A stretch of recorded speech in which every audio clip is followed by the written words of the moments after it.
Part 1. It wasn't a matter of fear anymore, it was survival. The world outside had changed so drastically that our entire existence was confined to this house. The whispers started months ago, about the creatures in the dark, their insidious presence spreading like a disease. Whatever it was, it didn't belong in this world, and those who had seen it didn't last long enough to tell the rest of us what it looked like. But we knew the rules. And breaking them meant death or worse. Mom had been adamant from the beginning. We must stay connected. It wasn't just figurative, she took it literally. With ropes she braided herself. Thin, fraying strands of fabric, reinforced with every inch of her fear. One end tied to her wrist, the other two ends tethered to us, me and Jason. My twin brother. Our bonds were tangible, always keeping us close. For months, we clung to this rule as the world decayed beyond our windows. The knot on my wrist was tight, nearly cutting into my skin, and I could feel Jason tugging on the other end. He was restless again. Do you think it's still out there? Jason's voice was soft, but in the eerie silence of our boarded-up house, it was almost too loud. His question lingered in the dim living room like a curse. Mom shot him a warning glance from across the room, her eyes tired, hollowed out by weeks of vigilance. Don't ask questions like that. I'm just saying.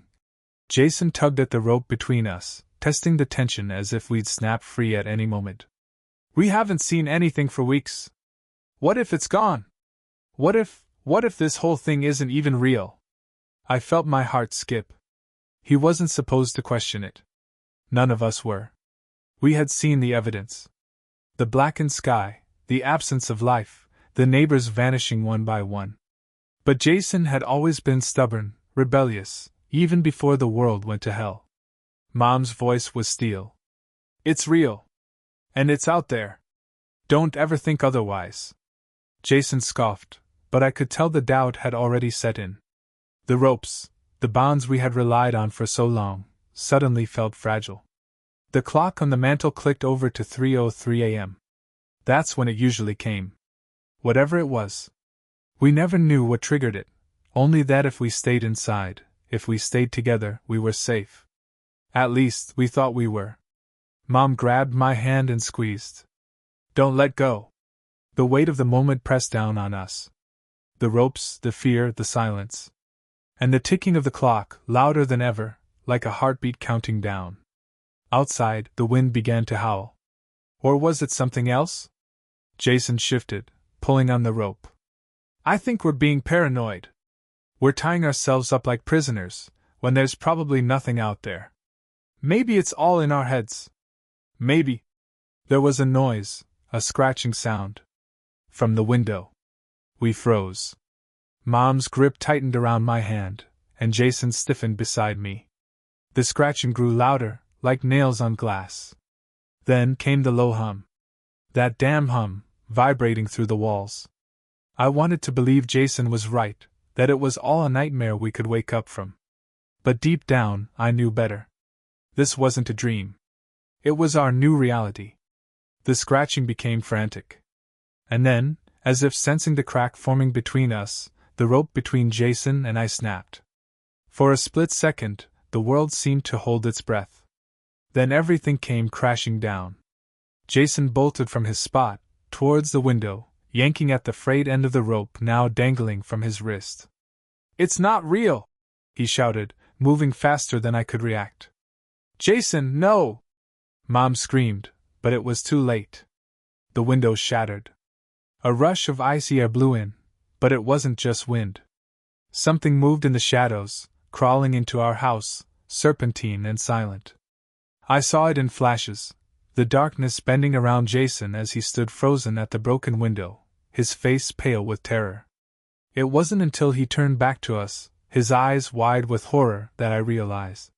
He wasn't alone anymore. Part 2. Jason stood motionless by the shattered window, his face illuminated by the pale moonlight seeping through the broken glass.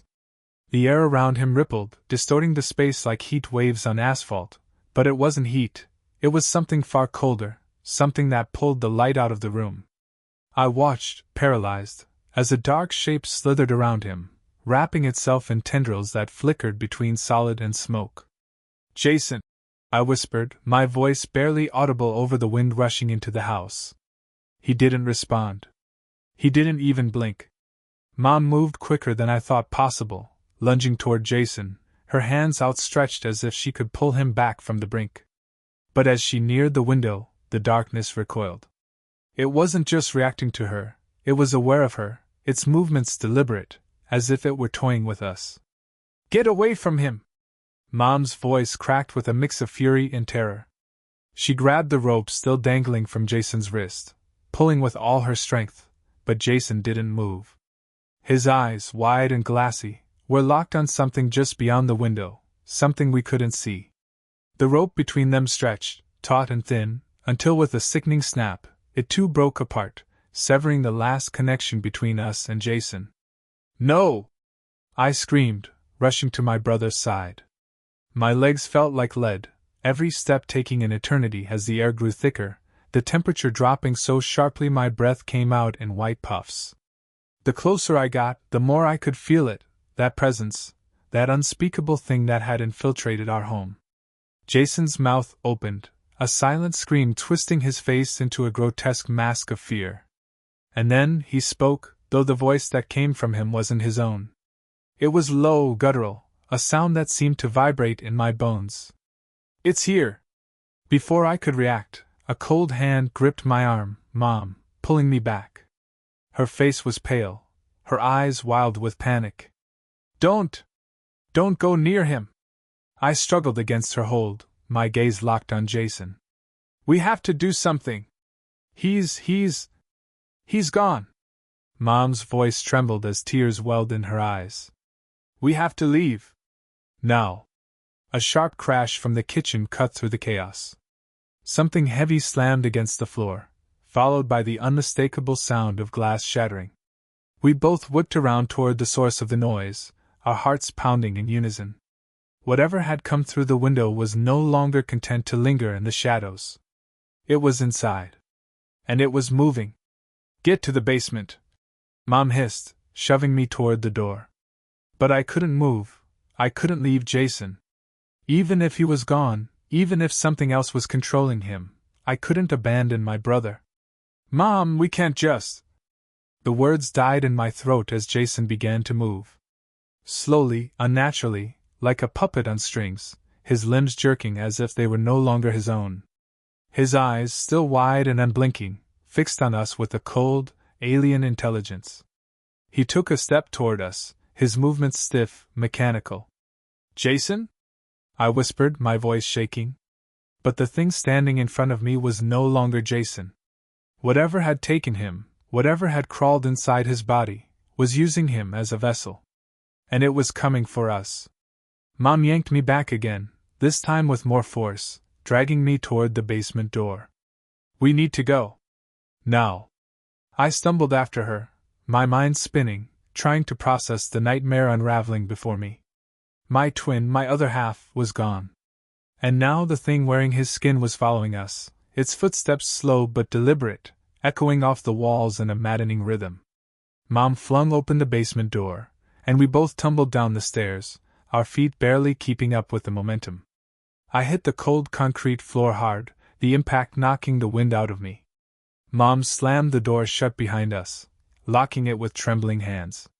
We crouched in the darkness, our breathing ragged, listening. Above us, the footsteps continued, methodical and steady. Jason, no, not Jason, the thing, was moving through the house, searching. I could hear the floorboards creak as it paced the living room, circling, waiting. Mom grabbed my hand in the pitch-black basement, her grip so tight it hurt. "We can't stay here. We need a plan. What are we going to do?" My voice was barely a whisper, fear gnawing at every word. Mom didn't answer right away. I could hear her breathing, fast and shallow. She was just as terrified as I was, but she had to keep it together. For me. "We'll wait," she said finally. "Until morning."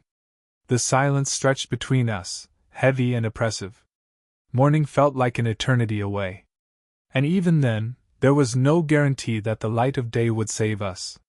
From above, I heard the sound of something scraping along the walls. Jason, or whatever was left of him, was searching for us. And I had the sickening feeling that it wouldn't stop until it found us. But there was something else, a sound beneath the scraping, a whisper, faint and insidious, slipping through the cracks in the door. It was his voice, low and pleading, calling my name. Anna, let me in. I froze, my blood turning to ice. Please let me in. I'm still here. I'm still your brother.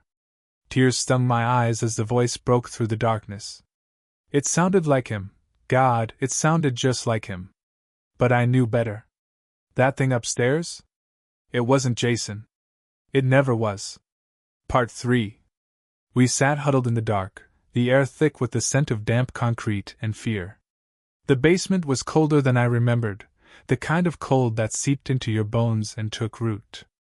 Mom hadn't let go of my hand since we'd stumbled down the stairs, her grip tight and unrelenting, as if letting go would mean losing me too. But even with her right next to me, I couldn't stop shaking. Above us, Jason, or whatever was pretending to be him, was pacing.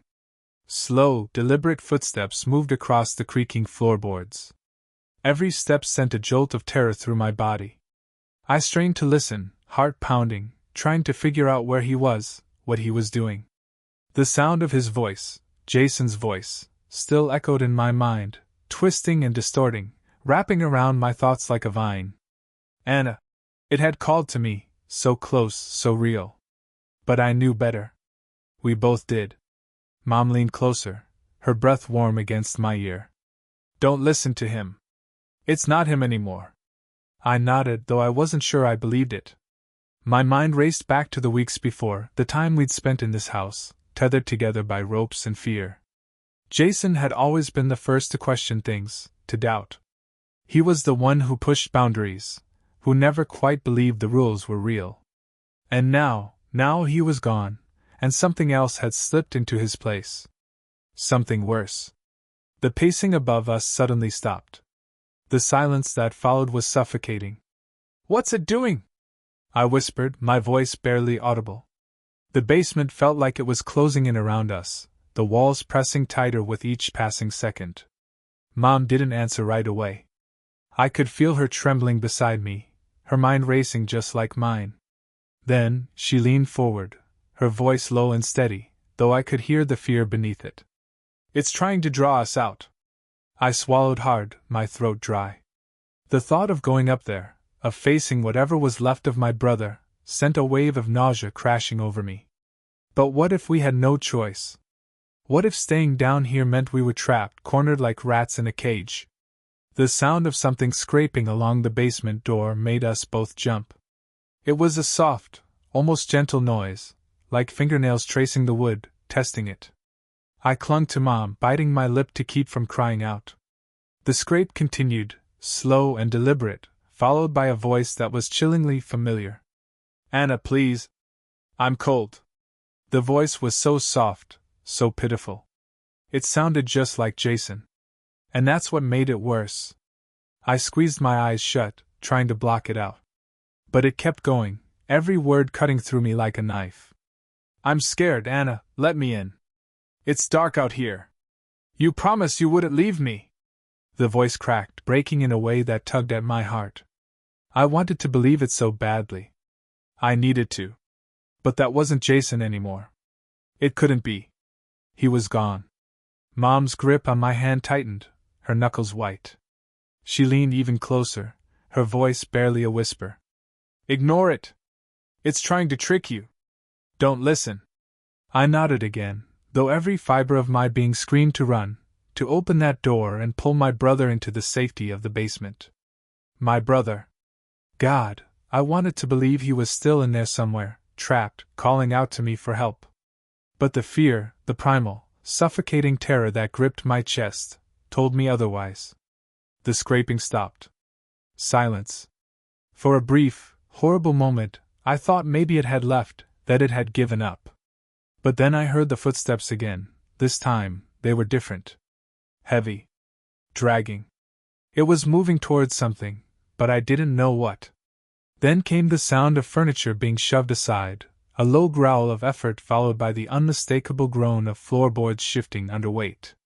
Mom sucked in a sharp breath beside me. I felt her stiffen, her entire body coiled like a spring ready to snap. "What's it doing?" I whispered, the words barely making it past my trembling lips. "Looking for us." Mom's voice was so soft, I barely caught it. Her eyes flickered toward the ceiling, like she could see right through it. "Or waiting." The dragging sound continued, and then, with a sharp, splintering crack, something heavy crashed above us, shaking the house. Dust fell from the ceiling in a fine mist, and I could hear the walls groan as the weight of whatever Jason, or the thing wearing his skin, was doing above shifted. Mom squeezed my hand again, a quick warning. Another crash. This one louder. Closer. "What's it?" "Ship," she whispered, her breath quickening. Her eyes were fixed on the basement door now, on the thin line of shadow that spilled beneath it. It wasn't until the third crash, a deep, thunderous noise that sent a tremor through the concrete floor, that I realized what was happening. It was trying to break through. Mom shot up, pulling me to my feet. "We have to move." "Move? Where?" My voice cracked with panic, but she was already dragging me toward the far end of the basement, toward the old utility closet we hadn't touched in years. It had been Dad's before he left. The crashes above grew louder, more frantic, as if whatever was up there was losing patience. The walls groaned, the sound of splintering would growing sharper, and I knew it was only a matter of time before the floor gave way. Mom flung the closet door open and pushed me inside, pulling the door shut just as another crash rocked the house. Inside, the air was thick with dust and the musty scent of old tools, but it was the closest thing we had to a hiding place. "What happens when it finds us?" I whispered, my back pressed against the cold wall. Mom didn't answer. She didn't have to. I could still hear the thing above us, tearing through the house with that sickening, dragging sound. It wasn't looking for us. It was destroying everything, ripping through our home like it was tearing through memories, through the very fabric of what made this place safe. Suddenly, there was silence again. For a long moment, neither of us breathed. We just listened, straining our ears to catch the faintest sound. And then, from right above the closet, another scrape. A slow, deliberate scrape that sent a shiver of dread crawling down my spine. It knew we were here. Mom's hand found mine again, gripping it so hard it hurt.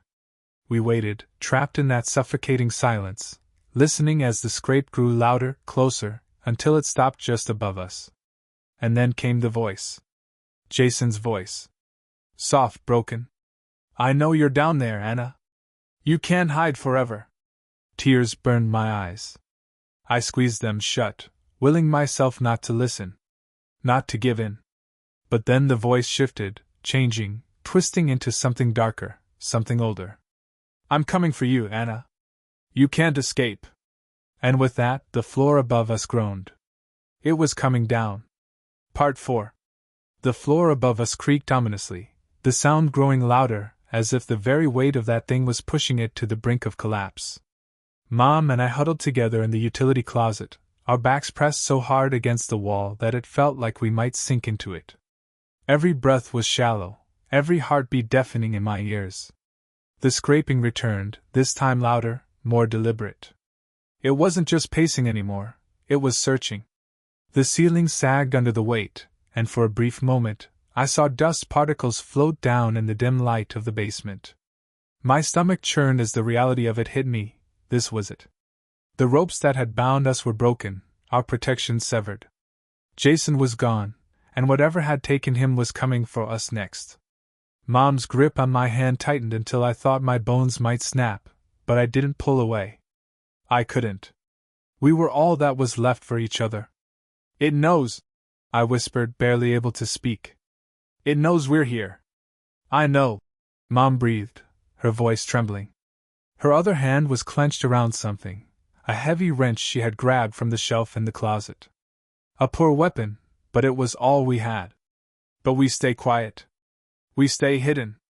Another loud groan from the floorboards above, and then silence. The kind of silence that doesn't bring relief, but dread. Like the calm before a storm. I strained to hear any sign of movement, but nothing came. Not even the scraping. For a moment I let myself hope.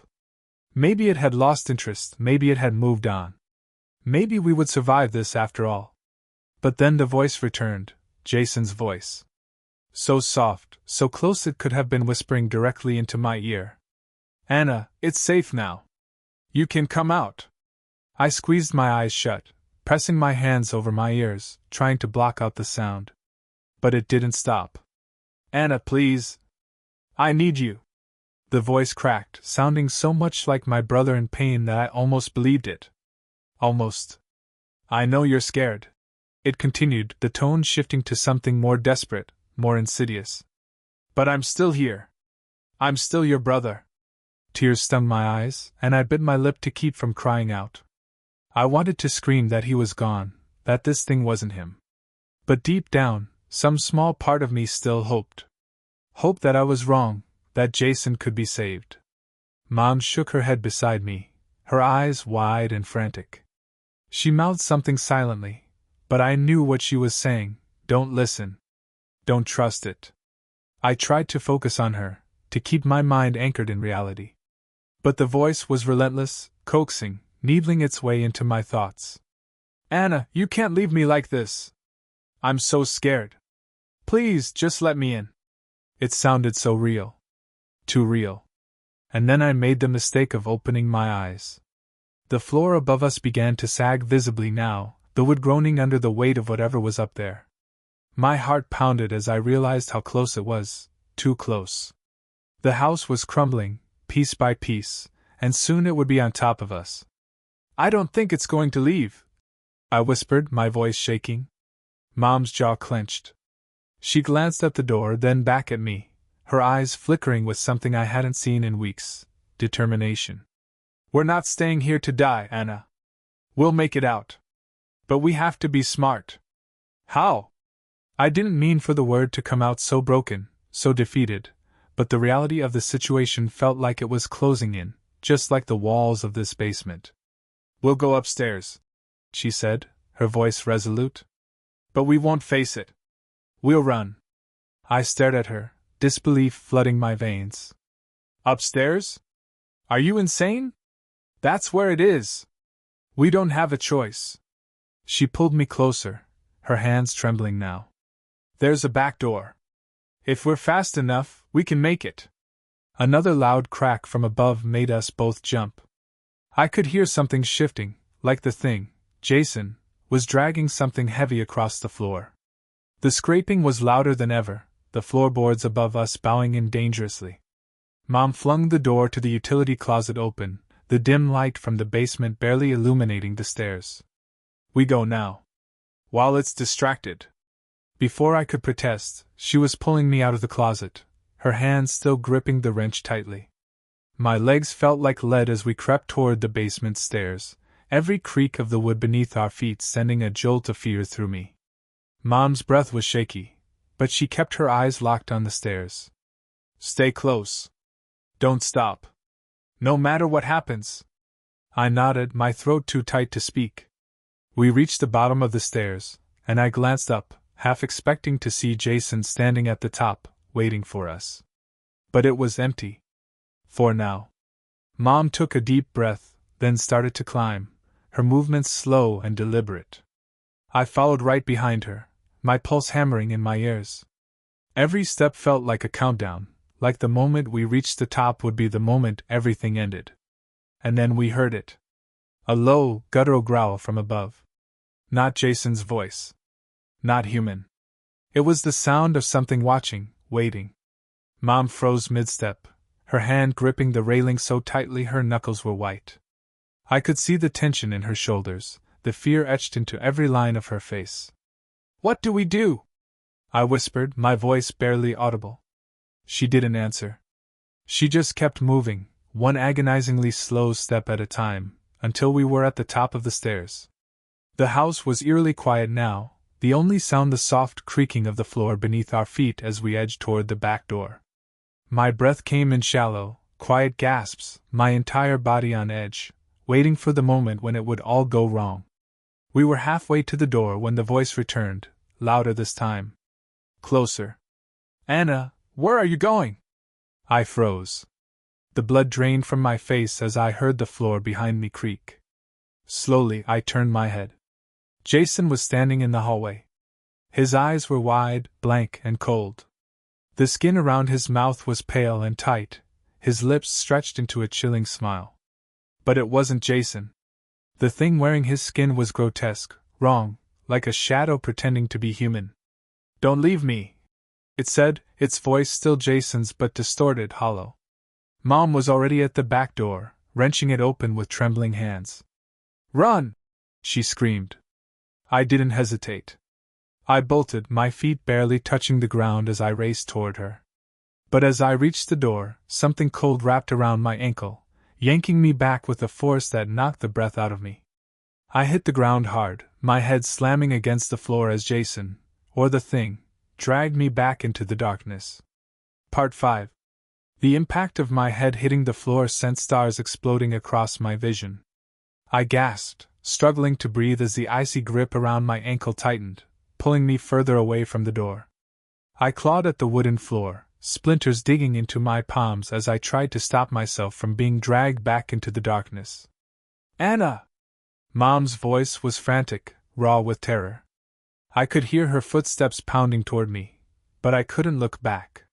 My body felt paralyzed, as though the cold from Jason's, its touch had seeped into my veins, freezing me from the inside out.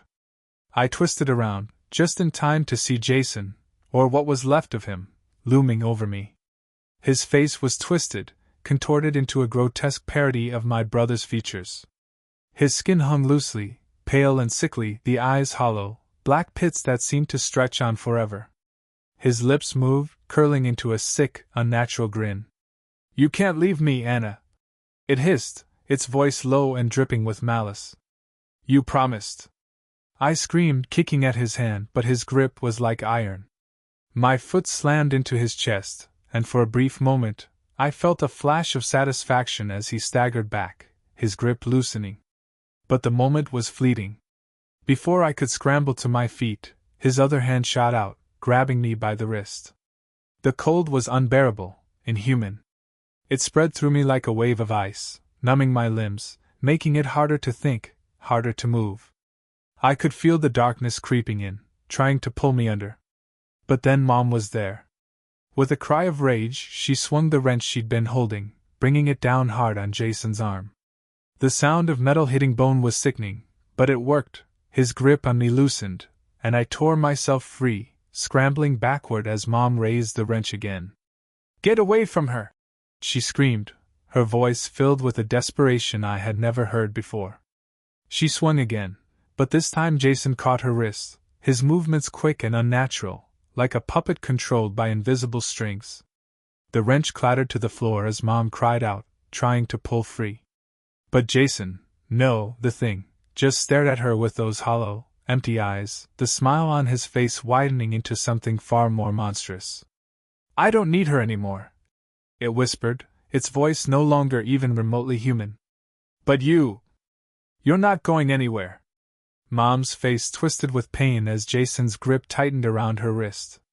I could see her struggling, but she was no match for whatever it had become. And then, just as quickly as it had grabbed her, it threw her across the room. She hit the wall with a sickening thud and collapsed in a heap, unmoving. No! I screamed, rushing toward her, but Jason, or the thing wearing his face, stepped between us, blocking my path. Its eyes were locked on me now, that smile never leaving its face. You can't run from me, Anna, it said, its voice mocking. I'll always find you. I stumbled backward, my heart hammering in my chest as the creature advanced, its movements slow and deliberate, like it was enjoying my fear. The air around it shimmered with darkness, the room growing colder with every step it took. I glanced at Mom. She wasn't moving. Panic surged through me, and I backed away, my mind racing for a way out. I needed to get to her, but Jason, or whatever this was standing between us, and there was no way I could fight it. Not like this. Suddenly, I remembered the back door. It was still open, still my only chance. If I could make it outside, maybe I could lead it away, by us sometime. Without thinking, I turned and bolted for the door. The cold air hit me like a slap in the face as I burst through the doorway, my feet pounding against the ground as I sprinted into the yard. Behind me, I could hear the thing. It was moving faster now, its footsteps heavy, uneven, like something was broken inside of it. I didn't dare look back. I couldn't. I ran, my lungs burning with each ragged breath. The yard seemed to stretch on forever, the darkness closing in around me, making everything feel distorted, unfamiliar. The rope that had once tied me to Jason now dangled uselessly from my wrist, frayed and broken, a reminder of how close we had once been. I reached the edge of the yard, my chest heaving as I stumbled to a stop. I turned, expecting to see it right behind me, ready to drag me back into the house, into the nightmare. But there was nothing. Just the empty, silent yard. I hesitated, my breath catching in my throat. Was it gone? Had I lost it? And then, from the darkness of the house, came the sound of footsteps. Slow, deliberate. The thing was still inside, but it wasn't chasing me anymore. It was waiting. I glanced back toward the house, my heart pounding. I couldn't leave Mom. I couldn't leave her in there with that. I had to go back. I had to do something. But as I turned to run back toward the house, the air around me shifted.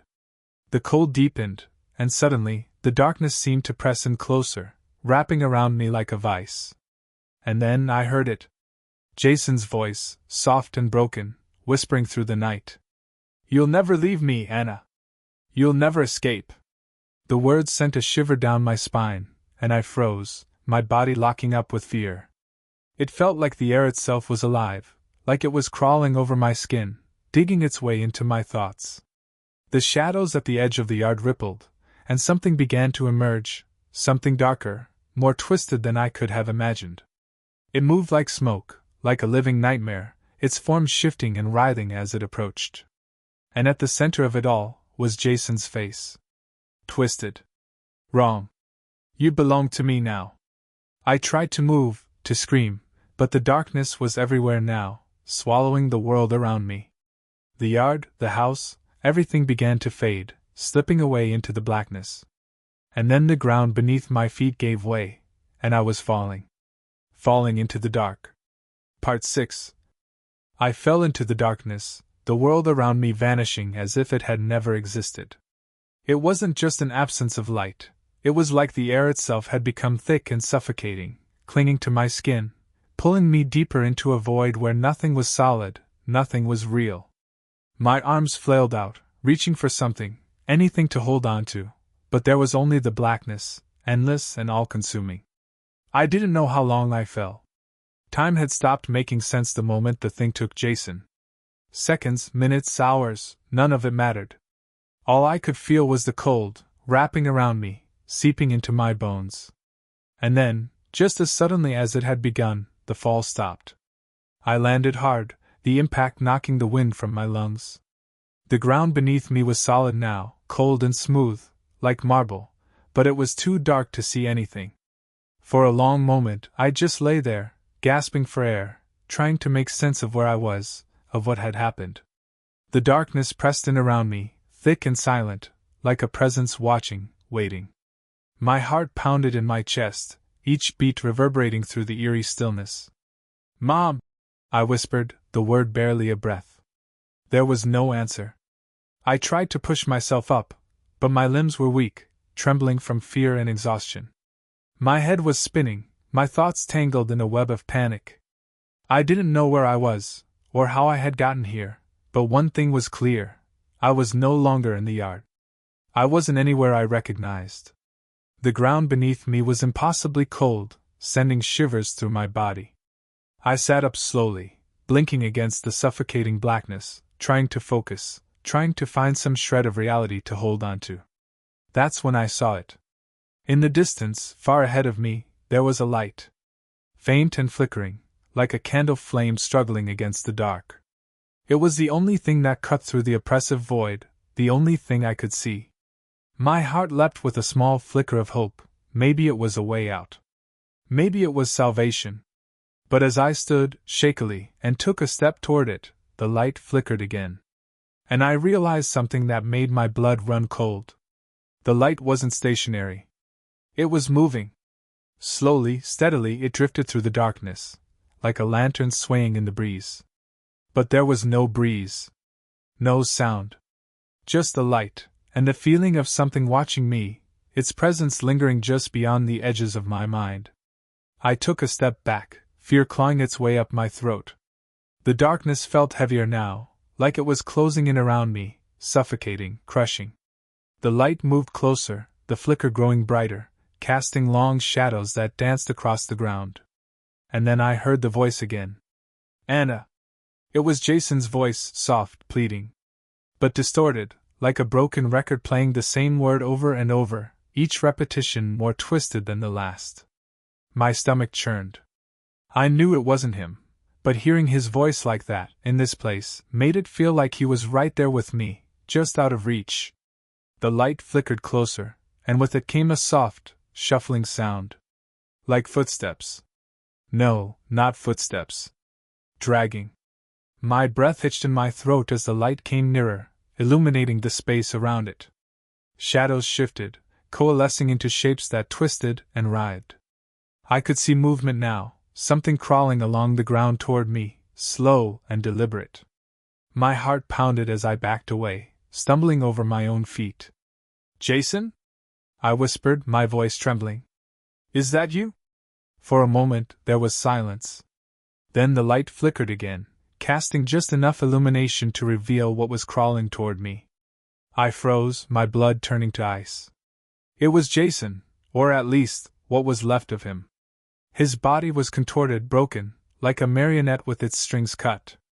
His limbs dragged limply behind him, his face twisted into that same grotesque smile. His eyes, empty, hollow, locked onto mine as he crawled closer, the darkness wrapping around him like tendrils.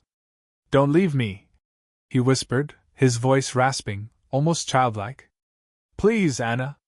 Don't leave me. I stumbled back, my breath coming in ragged gasps. Jason.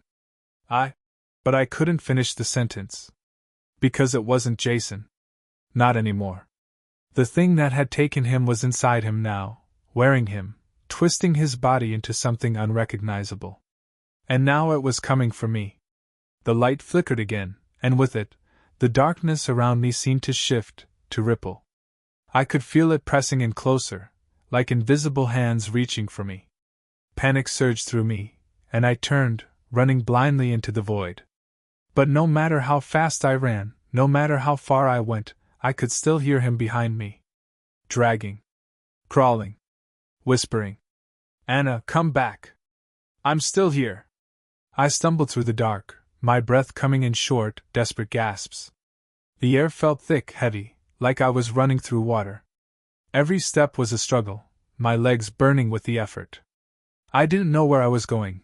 There was nowhere to go, but I couldn't stop. Not with Jason behind me. Not with that thing inside him.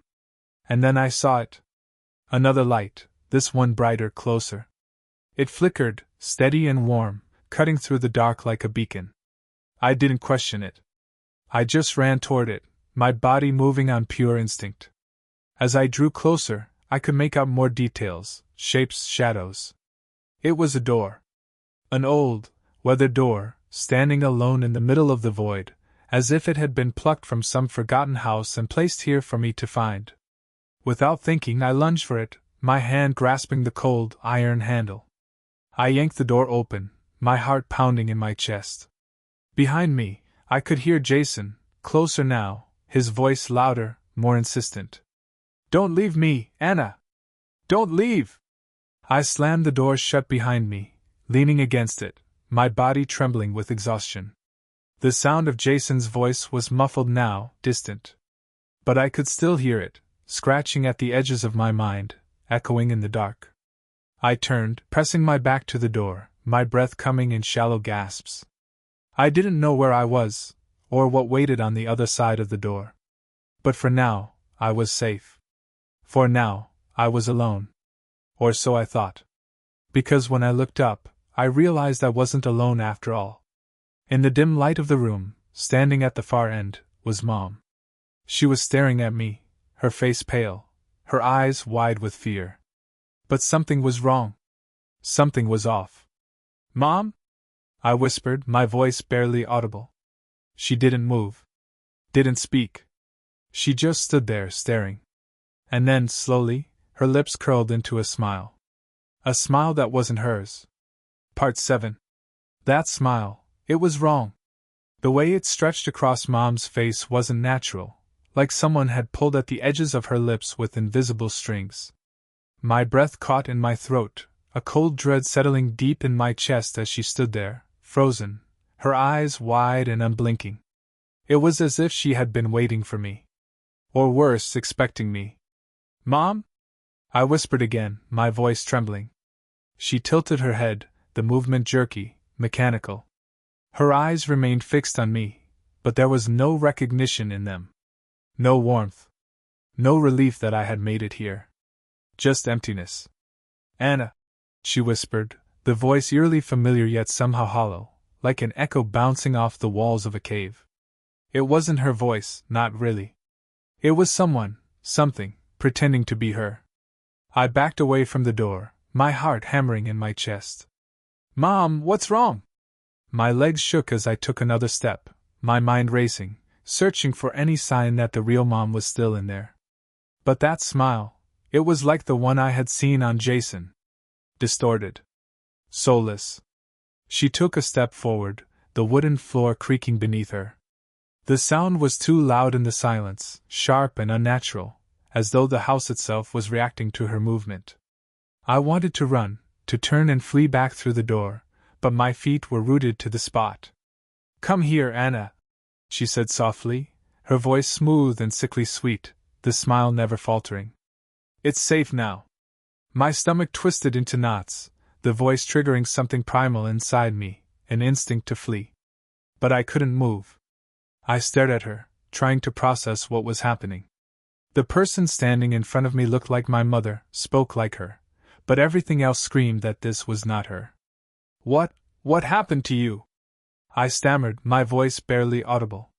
She took another step closer, her hand outstretched, the movement stiff, as though her body didn't quite fit right anymore. "Don't be afraid," she cooed. "I'm here now. We're together." I shook my head, tears stinging my eyes. "No. You're not my mom. You're not her." Her smile widened, the skin stretching unnaturally across her face, revealing too many teeth. "Of course I am, sweetie. I've always been here. We've been waiting for you." "We?" That single word sent a chill through me. There was more than just her in this room. I could feel it now, the oppressive weight of unseen eyes watching, the air thickening with something dark, malevolent. "Who are you?" I whispered, my back pressing hard against the door as my legs threatened to buckle beneath me. The thing wearing my mother's face stopped moving. Her eyes locked onto mine, the smile faltering for just a moment before her lips twisted into a grotesque grin. "You already know, Anna," she said, her voice deepening, losing its warmth. "We're all part of you now." And then, from the shadows behind her, the darkness shifted. I watched in horror as something crawled out of the blackness, slithering across the floor toward her. It was Jason. Or rather, the thing that had taken him. His body was broken, twisted, his limbs dragging limply behind him as he pulled himself forward, the same eerie smile plastered on his face. His eyes, dark, empty voids, locked onto me, and I could feel the darkness wrapping around me like a vice, squeezing the breath from my lungs. "Don't leave us," Jason whispered, his voice barely more than a rasp. "We're still your family." My chest tightened, my pulse racing as I realized what was happening. They weren't just trying to scare me. They wanted me to join them. To become like them. "No." I shook my head, backing away until I felt the cold door pressing into my spine. "You're not my family. You're not them." Jason's twisted form crawled closer, the scraping of his nails on the floor sending shivers down my spine. "You don't have to fight anymore, Anna," he said, his voice dripping with malice. "We're all here now. Just let go." The words echoed in my mind, repeating over and over, louder with each iteration. I could feel the pull, the darkness pressing in on all sides, urging me to surrender, to give in to whatever this was. My mind spun, dizzy with fear, with confusion. It would be so easy to stop fighting, to let the dark take me, to become part of whatever this was. But then I remembered something. Mom's voice, her real voice. Not the twisted thing standing in front of me, but the voice that had soothed me through all those long nights, the voice that had comforted me when the world outside had fallen apart. "Stay together," she had said. "We have to stay connected." I glanced down at my wrist, where the rope had been. The rope that had once tied us together, that had kept us safe. It was frayed now, broken, but there was still a piece of it left, still something tying me to my family. The real one. I looked up at the thing wearing my mother's face, and then at Jason, and something inside me snapped. "You're not them," I said, my voice stronger now. "And I'm not staying here with you." The thing that looked like Mom tilted its head, the smile faltering for a brief moment. "Anna, don't be foolish. You can't escape this. You belong here with us." But I wasn't listening anymore. I was already moving, my hand fumbling behind me for the door handle. My fingers found it, cold and smooth, and I twisted it, yanking the door open with all my strength. The darkness surged forward as if trying to stop me, but I didn't hesitate. I bolted through the doorway, my feet barely touching the ground as I sprinted into the unknown. Behind me, I could hear them, Jason and the thing wearing my mother's face, screaming, their voices twisted and shrill, filled with rage. "Anna!" I didn't look back. I couldn't. The hallway I had stumbled into was long, endless, stretching out in front of me like a nightmare that had no end. Doors lined the walls, each one closed, each one promising something worse than what I had left behind. I ran, my breath coming in sharp gasps, my heart pounding so hard it felt like it would burst out of my chest. The walls around me seemed to shift, to bend, the space warping as the darkness chased me. But I didn't stop. I couldn't stop. And then, just as I thought my legs would give out, I saw it, a door at the end of the hallway, standing slightly ajar, light spilling out from the crack. I sprinted toward it, the sound of the things behind me growing louder, closer. I could feel the cold creeping up my spine, the darkness reaching for me, trying to pull me back. But I pushed forward, my muscles screaming in protest as I threw myself through the doorway. The moment I crossed the threshold, the door slammed shut behind me, the sound reverberating through the small, dimly lit room I now found myself in. I collapsed to the floor, gasping for breath, my body trembling with exhaustion and fear. For a moment I just lay there, trying to catch my breath, trying to make sense of where I was. The room was small, cramped, with peeling wallpaper and flickering lights. It felt familiar, like a forgotten memory. And then I realized why. This was our house. My house. I sat up, blinking in confusion. The room I was in was the living room from our old house, the one we had lived in before everything had fallen apart. The furniture was the same, the pictures on the walls, even the smell. It was all exactly as I remembered it. But something was wrong. The air felt thick, oppressive, like the darkness from the other place had followed me here, lingering just out of sight. And then, from the shadows, I heard the voice again. "You can't escape, Anna. You'll never leave." I scrambled to my feet, my heart pounding in my chest as I backed away from the voice. The darkness rippled around me, and I could feel it pressing in, suffocating. "You're one of us now," it whispered, the voice low and insidious. "You can't run forever."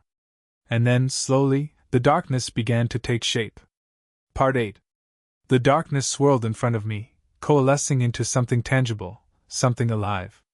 My breath caught in my throat as the shape began to form, twisting and writhing like smoke in the air, taking on features that I knew too well.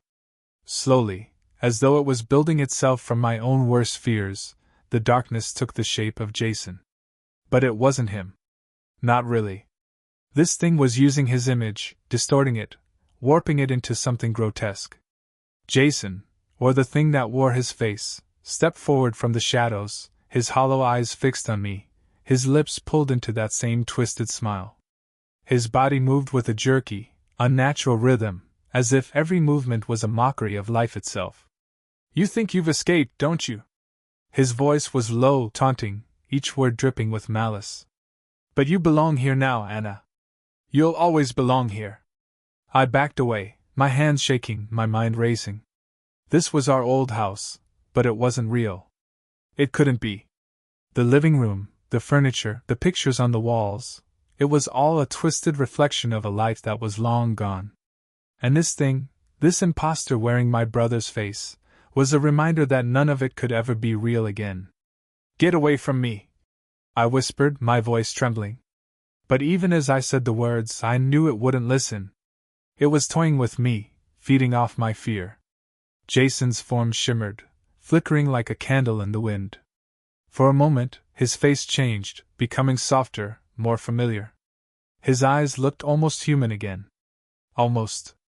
"Why are you running, Anna?" he asked, his voice softer now, pleading. "Don't you see? I'm still here. I'm still your brother. You can save me." I froze, my heart clenching at the sound of his voice. For a split second, I wanted to believe him. I wanted to believe that somewhere inside this nightmare, my real brother was still trapped, waiting for me to pull him out. But then I remembered that smile. The hollow, dead eyes.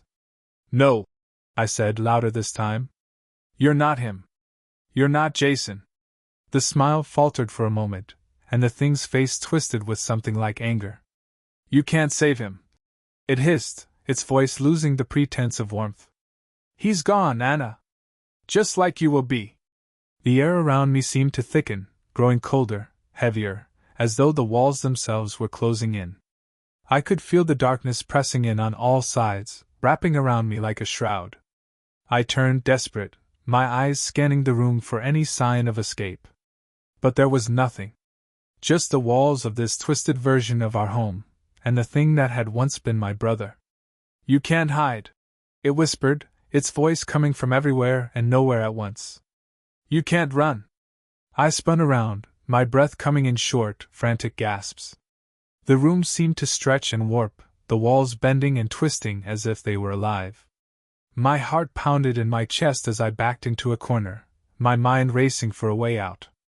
And then, the door at the far end of the room creaked open. For a moment, I didn't dare hope. I didn't move. But when nothing else happened, I bolted for the door, my feet barely touching the ground as I raced toward it. The darkness seemed to ripple, as though it was trying to stop me, but I reached the door, throwing it open with all my strength. I stumbled through the doorway, my heart still hammering in my chest. I didn't know where I was, or what waited for me on the other side, but I didn't care. Anything was better than the nightmare I had just left behind. But as I stepped into the next room, I froze. I wasn't in another part of the house. I wasn't anywhere familiar. I was in the middle of a forest. The air was cold, biting at my skin, and the trees loomed overhead like twisted, skeletal hands reaching toward the sky. The ground beneath me was soft, covered in a thick layer of dead leaves that crunched under my feet. The sky above was dark, the moon hidden behind thick clouds that seemed to pulse and shift like living things. I stood there, gasping for breath, my mind reeling. How had I gotten here? Where was I? I spun around, expecting to see the house behind me, but it was gone. There was no door, no sign that I had ever been inside. Just the endless forest, stretching out in every direction. The silence was deafening. There were no animals, no wind, no movement. Just the oppressive stillness of the trees, standing like sentinels in the dark. And then, from somewhere deep within the forest, I heard it. A whisper. Soft, barely audible, but unmistakable. "Anna." It was Jason's voice. My blood turned to ice. I turned toward the sound, my breath coming in ragged gasps. I couldn't see him, but I could feel him, somewhere out there, in the dark, watching me. "You can't run forever," the voice whispered again, closer now. "I'll always find you." I backed away, my heart pounding. The trees seemed to close in around me, their branches twisting and writhing like they were alive. I could feel the darkness creeping closer, the air growing colder with every passing second. I had to move. I had to run. Without thinking, I turned and sprinted into the forest, my feet crunching on the dead leaves as I ran. The trees blurred past me, their twisted branches scraping at my skin, but I didn't stop. I couldn't stop. But no matter how fast I ran, no matter how far I went, the voice followed me.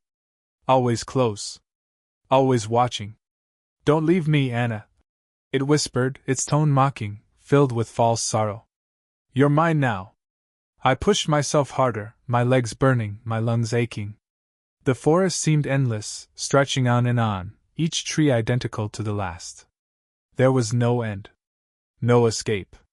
And then, suddenly, the ground beneath me gave way. I let out a cry as I stumbled forward, falling into a pit of darkness. The air rushed past me, cold and unforgiving, and for a moment, I was weightless, falling into nothingness. And then I hit the ground. The impact knocked the wind out of me, sending pain shooting through my body.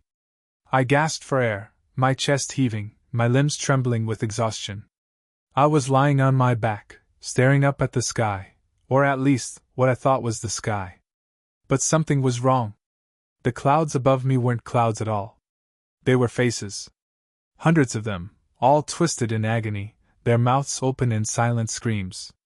Their eyes, dark, hollow pits, stared down at me, unblinking, as though they were watching, waiting for something. My stomach twisted with nausea as I scrambled to my feet, my heart pounding in my chest. I turned, looking for a way out, but the pit I had fallen into was deep, the walls too steep to climb. I was trapped. And then I heard it again. The whisper. "Anna." I spun around, my eyes wide with terror. Jason was standing at the edge of the pit, looking down at me with that same hollow smile. His body was twisted, broken, his limbs hanging at unnatural angles. But his eyes were full of darkness. "You can't escape," he whispered, his voice low and mocking. "You're one of us now." And then, slowly, the faces in the sky began to move. Part 9. The faces in the sky above me, twisting, writhing, began to descend, like shadows bleeding from the heavens. Their mouths were open wide in silent screams, the void where their eyes should be locked onto me. I stumbled backward, pressing my body against the walls of the pit, my heart slamming in my chest as I watched them come closer. This isn't real, I thought. It can't be real. But the cold terror gripping my bones told me otherwise. Jason, or whatever was left of him, stood at the edge of the pit, his form silhouetted against the grotesque backdrop of shifting faces. His body was broken, bent in ways that made my stomach turn. His limbs hung loosely at his sides, like a marionette whose strings had been cut. But it was his eyes, dark and empty voids of nothingness, that sent chills down my spine. "You can't escape," he whispered, his voice soft, mocking, like a lullaby twisted into something cruel. "You'll never leave."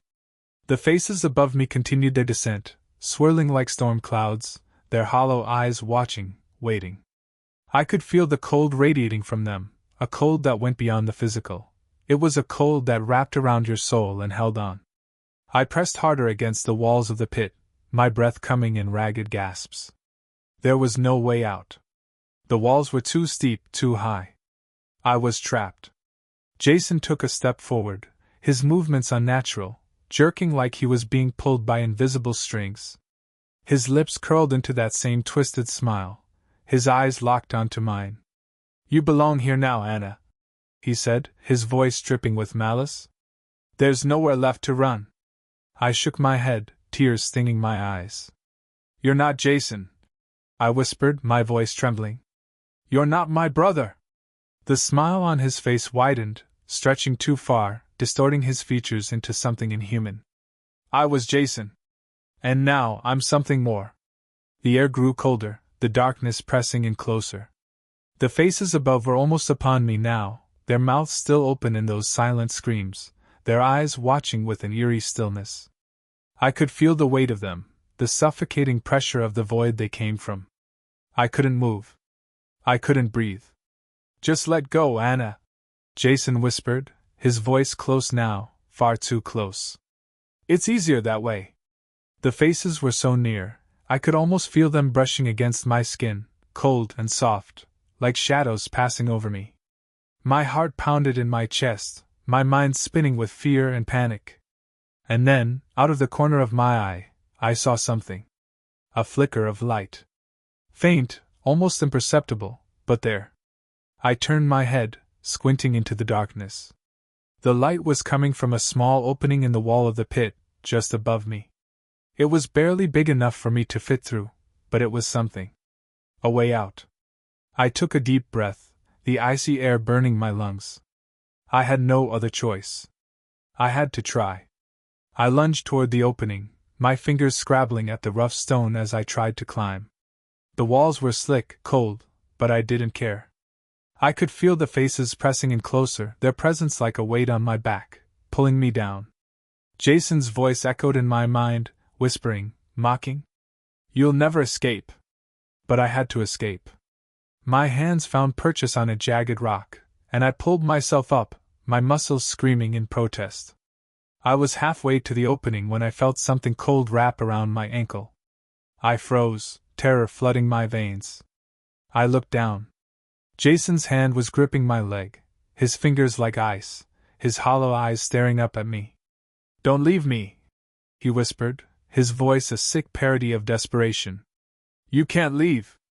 I kicked out with my free leg, my boot connecting with his face.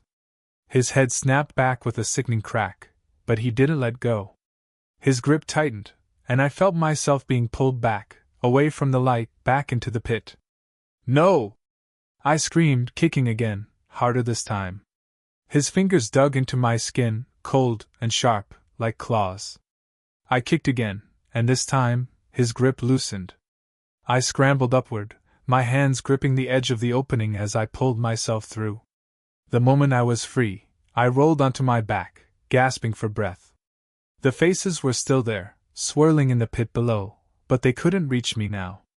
Jason's twisted form lay at the bottom, staring up at me with those empty eyes, his mouth still moving, still whispering.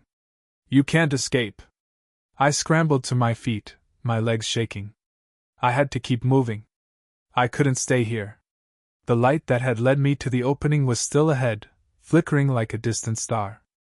I stumbled toward it, my breath coming in ragged gasps, my mind still reeling from what I had just escaped. The tunnel I found myself in was narrow, the walls pressing in on all sides. The air was thick, damp, and the cold was biting, but I kept going, my eyes fixed on the light ahead. As I moved deeper into the tunnel, the sound of Jason's voice faded, but the cold presence lingered, pressing in on me like a shadow that wouldn't let go. I didn't know where the tunnel led, but it was the only way forward. After what felt like an eternity, the tunnel opened up into a small, dimly lit chamber. The walls were lined with strange symbols, etched into the stone, glowing faintly in the dark. In the center of the room was a pedestal, and on it sat a small, flickering flame, burning bright against the darkness. I stared at the flame, mesmerized by its warmth, by its light. It felt different from everything else in this place. Pure. Untouched by the darkness that had consumed everything else. I moved toward the flame, my hands trembling. As I reached out, I could feel its warmth radiating from it, washing over me like a wave of relief. For the first time in what felt like forever, the cold began to fade. But just as my fingers brushed the edge of the flame, I heard it. A voice. Low, ancient, and filled with malice. You shouldn't have come here. I spun around, my heart pounding in my chest. Standing at the entrance to the chamber was a figure cloaked in shadow. I couldn't see its face, but I could feel its presence, overwhelming, suffocating. It was like the darkness itself had taken form, and it was watching me. This place isn't for you, the voice said, cold and empty. You don't belong here. I backed away from the pedestal, my breath catching in my throat. What is this place? The figure stepped forward, its form shifting in the dim light. This is where it ends, it whispered, its voice like the scraping of stone. For you. For all of them. I glanced back at the flame, the only thing standing between me and the dark. I could feel the warmth of it against my skin, but it was fading, growing weaker. The figure stepped closer, and the light dimmed even further. "You can't fight this," it whispered, its voice curling around me like smoke. "You can't win." I shook my head, my hands trembling. "I won't let you take me," I whispered, my voice barely audible. "I won't become like them." The figure paused, its head tilting slightly, as though considering my words. "You already are," it said, its voice soft, almost gentle. "You've always been." The words sent a chill through me, colder than anything I had felt before. I could feel the darkness pressing in, suffocating, overwhelming. But then I remembered the flame. I turned back to the pedestal, my eyes fixed on the flickering light. It was small, fragile, but it was still burning. Still fighting. Without thinking, I reached out, wrapping my hands around the flame. The moment my fingers touched it, the darkness around me exploded. Part 10. The moment my fingers closed around the flame, the world around me erupted in a surge of light and heat. The darkness that had been suffocating me recoiled, twisting and writhing as the flame flared to life in my hands. For a split second, everything froze, the shadows, the suffocating cold, the figure in the doorway. All of it was pushed back by the power of the flame, as if it were a force that didn't belong in this place. The warmth spread through me, igniting every nerve in my body. It was more than just heat, it was a lifeline, a pulse of something pure, something good in this hellish nightmare. For the first time since Jason had been taken, I felt something I hadn't dared to feel since all of this began. Hope. The shadowed figure at the doorway hissed, recoiling from the light. Its form flickered, distorted, as though the flame's presence was tearing it apart. "No!" it screamed, its voice no longer calm, no longer in control. "That is not for you!" But I didn't care. I could feel the power of the flame coursing through me, driving back the dark, burning away the suffocating cold that had gripped me for so long. The faces that had once loomed over me in the pit, those grotesque, hollow eyes, were now melting away into the shadows, dissipating like smoke in the wind. And Jason, or whatever was wearing his face, was nowhere to be seen. The figure in the doorway twisted, trying to reform, to reclaim its shape. Its voice echoed through the chamber, dark and terrible. "You cannot stop this! You are nothing! You belong to the dark!" I stepped forward, clutching the flame tight in my hands. "You're wrong," I whispered, my voice shaking with adrenaline. "I don't belong to you. I never did."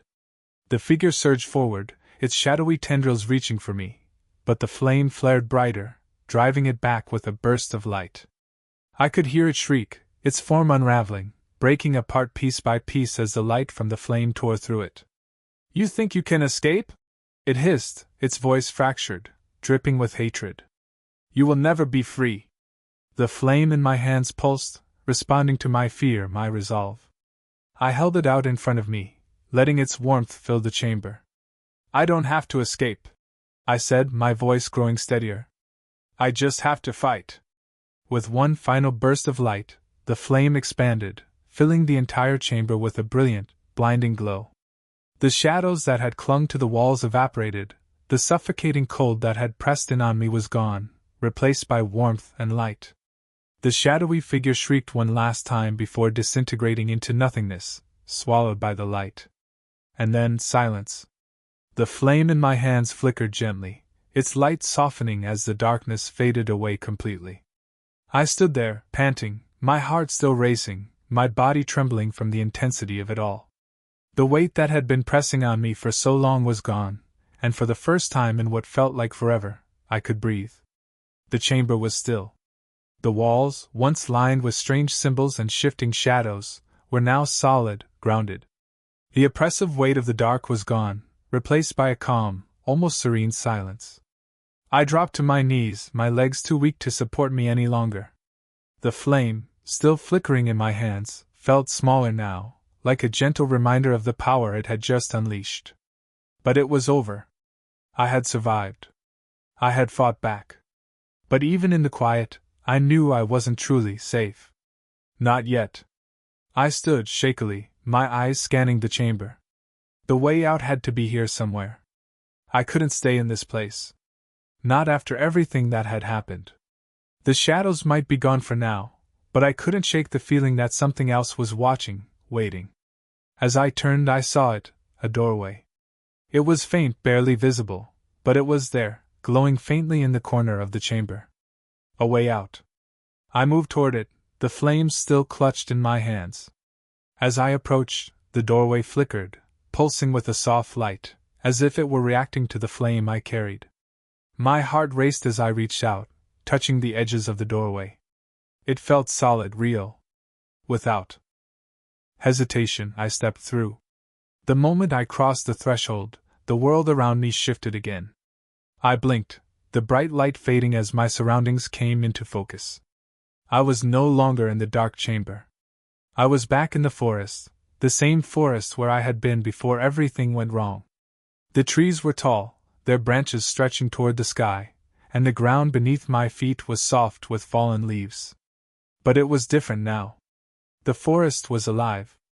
The oppressive silence that had once surrounded me was gone, replaced by the soft rustling of leaves in the wind.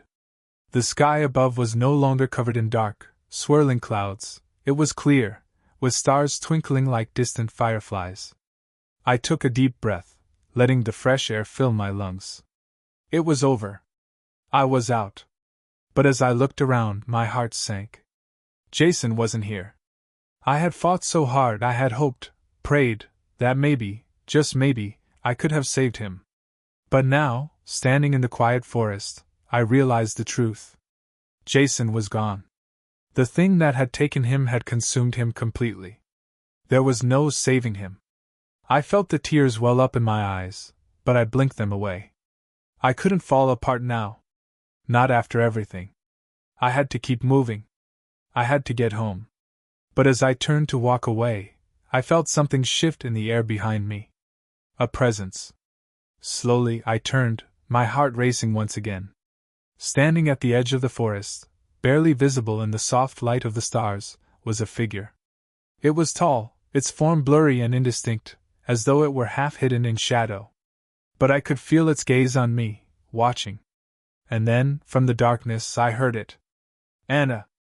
It was Jason's voice. A chill ran down my spine as I took a step back, my breath catching in my throat. The figure didn't move, didn't advance.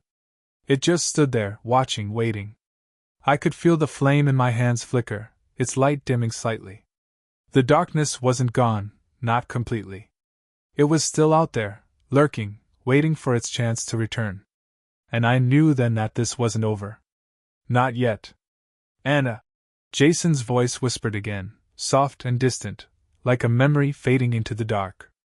I turned and ran, the flame flickering in my hands as I fled into the night. Because I knew, deep down, that no matter how far I ran, the darkness would always follow. And Jason would always be there, waiting for me. Part 11. The darkness behind me felt alive, chasing me through the forest like a predator stalking its prey. Jason's voice echoed in the wind, a soft, insidious whisper that slithered through the trees, wrapping around me like a chain. No matter how fast I ran, I could still hear it. "Anna, don't leave me!" The sound sent shivers down my spine, twisting the air in my lungs, but I kept running. The flame in my hands flickered, casting faint light on the ground in front of me, barely enough to see where I was going.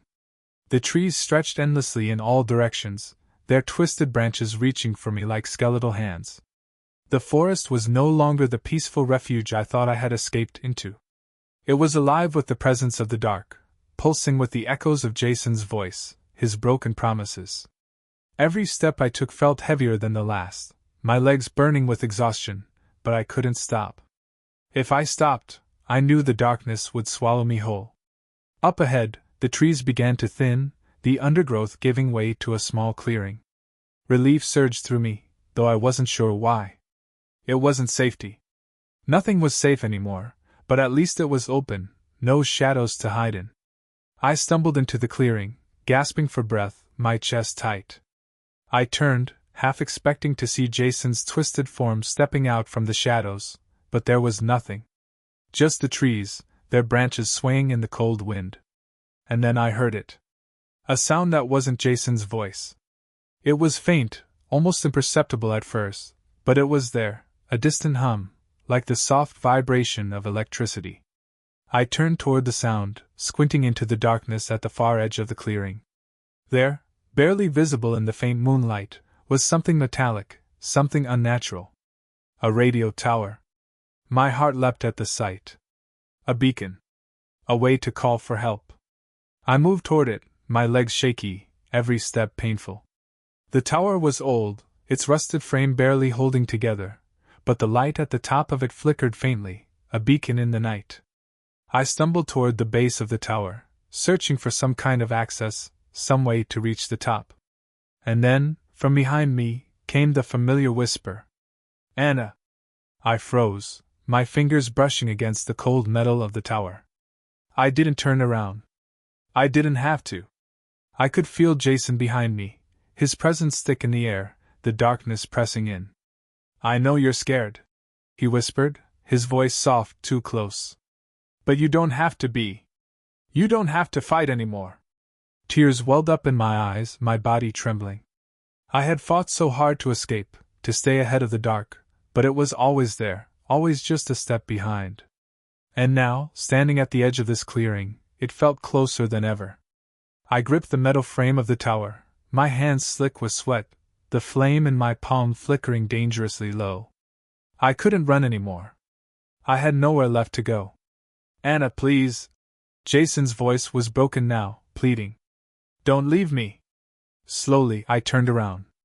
Jason stood at the edge of the clearing, his face hidden in shadow, but I could see his outline, the same twisted form that had haunted me through the woods. His limbs hung at unnatural angles, his head tilted slightly, his eyes, those black, hollow eyes, locked onto mine. But his face wasn't the twisted, monstrous thing it had been before. It was Jason. The Jason I remembered. His eyes were wide, his mouth trembling with fear. Please, he whispered, his voice cracking. I don't want to be alone. For a moment I faltered. The flame in my hand dimmed, flickering weakly, and I felt the darkness pressing in. He looked so real, so much like my brother, standing there in the moonlight, his face twisted in pain. Jason? I whispered, my voice shaking. Is it really you? He nodded, stepping closer. It's me.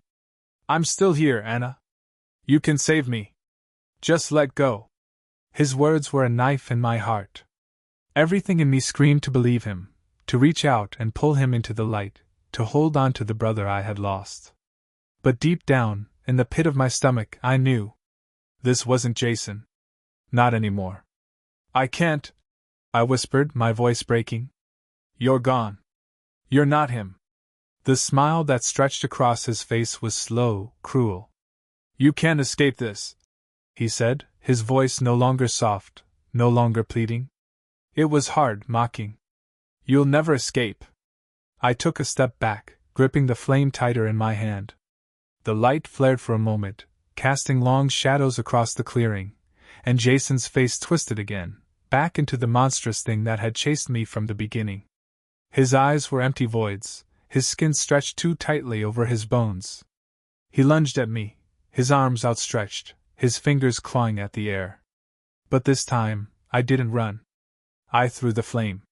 The second it left my hand, the world seemed to explode.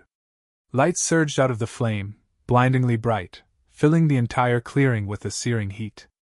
Jason's form twisted in the light, his scream echoing through the forest as the darkness around him writhed, buckling under the power of the flame. He reached for me, his fingers brushing against my skin, but the light consumed him, tearing him apart piece by piece. The last thing I saw was his face, twisted in rage, in pain, as it melted into the light. And then, just as quickly as it had come, the light faded. I collapsed to the ground, gasping for air, my body trembling from the effort. The clearing was still, the darkness gone. The air was warm again, the night quiet, peaceful. It was over. Jason was gone. I stayed there for what felt like hours, lying in the dirt, staring up at the stars. My mind was numb, my body weak, but I was alive. I had survived. But even as I lay there, I couldn't shake the feeling that something wasn't right. The darkness was gone, The flame had burned it away, but there was an emptiness now, a hollow feeling deep in my chest. Jason was gone, but so was a part of me. I stood, my legs unsteady, and looked toward the radio tower. The light at the top flickered weakly, a beacon in the distance. I needed to move, to find help, to get out of this nightmare once and for all.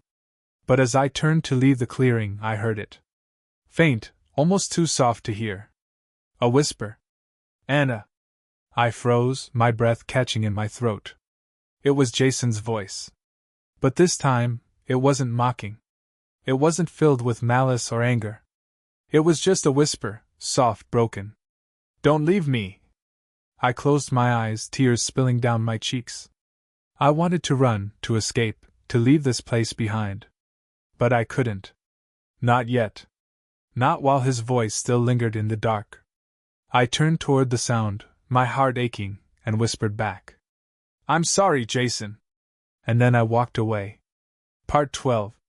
The forest behind me remained silent as I walked, but I could still feel the weight of Jason's whisper hanging in the air, trailing after me like a shadow. I wanted to believe that it was just the remnants of a nightmare, that his voice had no power over me anymore. But deep down, I knew better. He was gone, but some part of him, some piece of the darkness that had taken him, was still with me. It lingered at the edges of my mind, just out of reach, waiting for a moment of weakness. Waiting for me to falter. The path ahead was narrow, overgrown with twisting vines and gnarled roots that threatened to trip me with every step. I was exhausted, my muscles burning, my mind still spinning from the chaos of everything I had been through. But the radio tower's light, small and flickering, was still visible through the trees. It was the only thing guiding me now, the only tether I had to reality. Keep moving, I told myself. Don't stop. Don't listen. I trudged through the undergrowth, my legs heavy, my breath coming in shallow, ragged gasps. Every step felt harder than the last, my body screaming for rest. But I couldn't stop. If I stopped, I wasn't sure I would ever move again. The trees began to thin as I neared the tower, their twisted branches parting like curtains to reveal an open clearing. The ground here was flatter, firmer, and the air felt different, lighter, as if the weight of the darkness had finally lifted. In the center of the clearing, the radio tower loomed above me, its rusted frame creaking in the wind. The faint hum of electricity filled the air, and the light at the top flickered weakly, casting long shadows across the ground. I stared up at the tower, my heart pounding in my chest. I had come all this way, fought through hell to get here, and now I was finally at the place that might offer me some hope. But standing at the base of the tower, looking up at the flickering light, I felt nothing but emptiness. I reached out, my hand brushing against the cold metal of the tower. It felt solid, real, but it didn't feel like salvation. It felt like another empty promise, another cruel joke played by the darkness that had been chasing me. I closed my eyes, my body trembling with exhaustion. What now? I whispered to no one in particular. What am I supposed to do now? The wind picked up, rustling the leaves around me, and for a moment, there was only silence. But then, faintly, from deep within the woods, I heard it again. Anna. I stiffened, my eyes snapping open. The whisper was softer this time, more distant, but it was unmistakable. Jason. I turned toward the sound, my heart racing. The trees at the edge of the clearing swayed in the wind, their branches casting long, eerie shadows across the ground. But there was no sign of him. Just a whisper, carried on the wind. Anna, don't leave me. My throat tightened, tears welling up in my eyes. I wanted to ignore it, to keep walking, to leave this place behind once and for all. But I couldn't shake the feeling that something was still unfinished, that some part of Jason was still out there, waiting. I took a shaky step forward, away from the tower, back toward the trees. The wind grew stronger, howling through the branches, and the whisper came again, closer this time. Anna. I stopped at the edge of the clearing, staring into the darkness beyond the trees. My heart pounded in my chest, fear and sorrow twisting together inside me. I knew what I needed to do, but every instinct screamed against it. I didn't want to go back. I didn't want to face whatever was waiting for me in the dark. But Jason was my brother. No matter what had happened, no matter how far gone he was, I couldn't leave him behind. Not completely. With a deep breath, I stepped into the trees. The forest closed in around me, the branches overhead weaving together to block out the light from the tower. The air was colder here, heavier, the oppressive weight of the darkness creeping back in. But I pressed forward, my feet moving of their own accord, drawn by the whisper that echoed through the trees. Anna! The sound of my name, so familiar, so broken, pulled me deeper into the woods. The path beneath my feet was uneven, the ground littered with roots and stones that threatened to trip me with every step. But I didn't stop. I couldn't. The whisper grew louder, closer, until it seemed to surround me, filling the air with its haunting melody.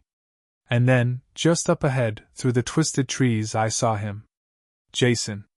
He was standing in the middle of the path, his back to me, his shoulders slumped. He looked small, frail, like the little boy I remembered from when we were kids. His clothes were tattered, his skin pale, but there was something different about him now. Something human. I froze, my breath catching in my throat. For a long moment, I just stared at him, my heart pounding in my chest.